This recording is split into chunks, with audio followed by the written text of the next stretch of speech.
En este episodio te quiero hablar del padre del milagro económico alemán y contarte cómo hizo Alemania para recuperarse luego de la destrucción de la guerra. Es una historia que sin dudas nos puede marcar el camino para la recuperación de países devastados como pueden ser la Argentina y muchos otros países de América Latina. Esto es el Fede Teso Show.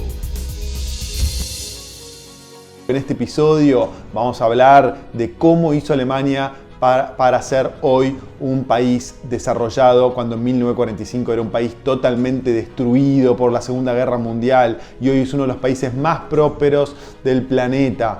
Empecemos entendiendo el nivel de destrucción que enfrentaba el país en el año 1945. La destrucción que enfrentó Alemania en la Segunda Guerra Mundial fue casi absoluta. Durante los 6 años que duró la guerra, un 75% de los edificios en las ciudades fueron destruidos y más del 50% de las factorías fueron arrasadas. Un excelente ejemplo de esta destrucción es la ciudad de Dresde, considerada como la Florencia del Elba por sus bellos palacios e iglesias. Tras un bombardeo en febrero de 1945 en el que murieron más de 30.000 personas, la ciudad fue prácticamente borrada del mapa, como podés ver en esta imagen.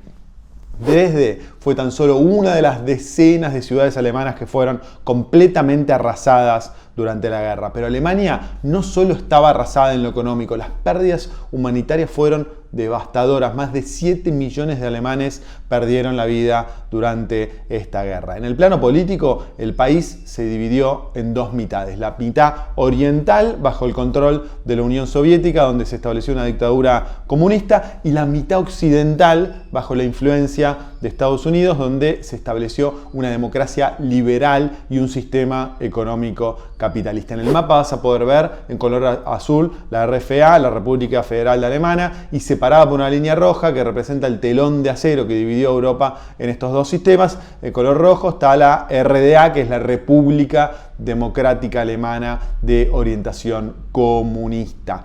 Bueno, tras las primeras elecciones democráticas en casi 20 años en Alemania, que fue en el año 1949, el conservador Konrad Adenauer fue elegido como primer canciller de la República Federal Alemana. Y para gestionar la economía del país, Adenauer tomó una apuesta muy arriesgada, nombró como ministro de Economía a Ludwig Erhard. Erhard era conocido por ser un ferviente liberal y partidario del libre mercado, que además era un hombre íntegro de convicciones firmes que ni siquiera renegó de sus ideas liberales cuando los nazis le arrebataron su plaza de profesor universitario por manifestarse en contra de ellos. Aunque el nombramiento de Erhard como ministro de Economía contó con la oposición de todos los sindicatos, inclusive con la oposición de las fuerzas aliadas que ocupaban el país y que consideraban a Erhard como un liberal demasiado radical, Adenauer mantuvo su apuesta consciente de que la reconstrucción del país exigiría tomar medidas drásticas e impopulares que Erhard no dudaría en tomar si era en interés de la nación. Entonces en la imagen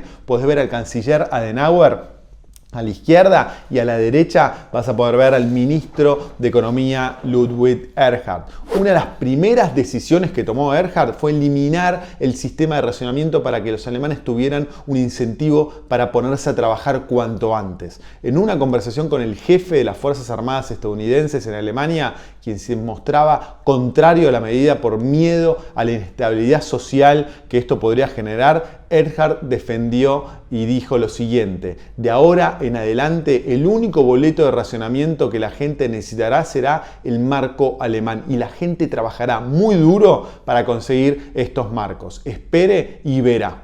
Aunque tras esa medida Erhard enfrentó algunas huelgas de los sindicatos y protestas, la gran mayoría de los alemanes se mostró favorable a ello y se dedicaron en máximo esfuerzo a reconstruir el país. Gracias al sistema de incentivos al trabajo que estableció Erhard, la productividad se disparó. En junio de 1949, el índice de producción industrial se situaba en el 51% de su nivel de 1936. Pero apenas medio año después, ese índice se situaba en el 78% respecto a 1936, por lo que la producción industrial aumentó en un 50% en tan solo 6 meses. La producción industrial aceleró su marcha al alza durante toda la década de los años 50. Para el año 1960 la producción se había multiplicado 2,5 veces la producción industrial de 1950, alcanzando el máximo histórico de Alemania.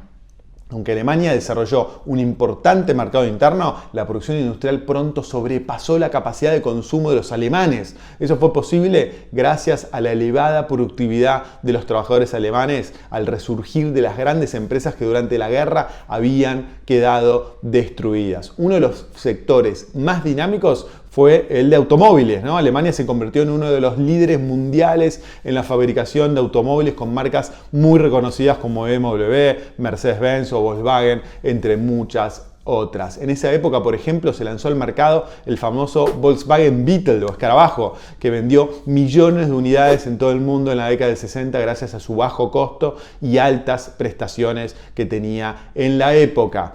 El desarrollo de las grandes empresas entonces en Alemania Occidental fue posible gracias a una seguridad jurídica que existía en el país luego de la guerra. Al contrario de lo que sucede en países como la Argentina, un empresario alemán en ese entonces sabía casi con total seguridad que el gobierno no iba a sacar nuevas leyes para perjudicarla con sus negocios, lo que creaba un clima de confianza empresarial que se traducía en incremento de inversiones y en mayor capital. Este fuerte incremento en las inversiones provocó un boom en las exportaciones del país que pasaron de 1.976 millones de dólares en 1950 a 11.415 millones de dólares en 1960. Esta explosión en las exportaciones del país, gracias principalmente a las grandes industrias que se desarrollaron durante la década de 50, supusieron una enorme generación de riqueza que apuntaló el crecimiento económico durante las décadas siguientes. Ahora, hubo un tercer ingrediente que cimentó el auge de la economía alemana en los años que siguieron la Segunda Guerra Mundial y este fue la disciplina fiscal. En 1950, Alemania registró con Erhard como ministro de Economía un superávit fiscal equivalente al 7,5% del PBI. Durante los años siguientes, el superávit fiscal siguió al alza, alcanzando en 1953 el 13% del PBI. Para muchos economistas actuales, una de las claves del crecimiento económico es el aumento del gasto público. Ellos afirman que cuando el Estado se endeude y gasta ese dinero tomando préstamos, esto sirve para estimular el crecimiento económico. Pero esto no fue así en Alemania Occidental y en todos los países que crece. Fíjate el PBI per cápita de Alemania Occidental que pasó de 5.536 dólares en 1950 a más de 11.000 dólares una década más tarde. El PBI no paró de crecer mientras el Estado se mantenía al margen de la economía y la disciplina fiscal era muy grande. Debido a las políticas de austeridad fiscal promulgadas por el ministro de Economía Erhard, se produjo una estabilidad macroeconómica que sirvió para crear el marco de desarrollo perfecto que necesitaba Alemania. Así, gracias a la elevada productividad de los trabajadores alemanes, al desarrollo de grandes empresas con vocación exportadora y a la estabilidad macroeconómica que se basó en la disciplina fiscal, el ritmo vertiginoso de crecimiento no solo no se detuvo, sino que continuó en los años que Erhard fue ministro de Economía. Durante ese periodo, la economía creció cada año una media del 8%. Impresionante. Y muchas personas, ese es un punto importante, muchas personas intentaron minimizar el impacto de las reformas liberales de Erhard explicando el buen desempeño de la economía alemana en los años posteriores a la Segunda Guerra Mundial debido a las inversiones que realizó Estados Unidos para reconstruir el continente europeo, algo que después fue conocido como el Plan Marshall. Bueno, sin embargo, si te fijas en la siguiente tabla puedes ver que mientras que las ayudas del Plan Marshall por habitante se situaron entre los 50 y los 80 dólares a los habitantes de la República Federal Alemana, recibieron menos de 20 dólares de esas ayudas. Esto responde claramente a quienes quisieron restarle méritos a las reformas que implementó Alemania Occidental durante la posguerra, que con mucho sacrificio sirvieron para construir la mayor economía europea y una de las economías más prósperas del mundo. El legado de Ludwig Erhard aún hoy perdura y en Alemania es hoy uno de los líderes mundiales en producción industrial, exportaciones y un ejemplo de solvencia fiscal al considerarse su deuda pública como la más segura del mundo. El padre del milagro económico alemán nos enseñó que aunque soluciones como el trabajo duro o la austeridad fiscal pueden ser dolorosas en el corto plazo, en el largo plazo son la única manera de generar riqueza no solo para nosotros, sino también para las generaciones futuras. Ojalá algún día tengamos en la Argentina líderes políticos con la visión de Ludwig Erhard para resolver los problemas que décadas de populismo y mala gestión pública dejaron en nuestro país. Si querés saber más sobre cómo Alemania pasó a ser de un país arrasado a ser una potencia económica en Europa y uno de los países con mejor calidad de vida del mundo, te invito a leer mi libro Argentina Potencia, cómo volver a ser el país más rico del mundo, donde dedico un capítulo entero al milagro económico alemán y a aprender las lecciones que podemos aprender los argentinos y todos los habitantes de América Latina para aplicarlas a nuestro propio país. En la descripción del video abajo te voy a dejar un link para que puedas acceder al libro. Espero que te haya gustado este video, compartilo si te gustó, suscríbete al canal si no lo hiciste. Muchas gracias por estar del otro lado. Nos vemos pronto con más temas de inversiones y finanzas y economía. Un abrazo grande. Chau.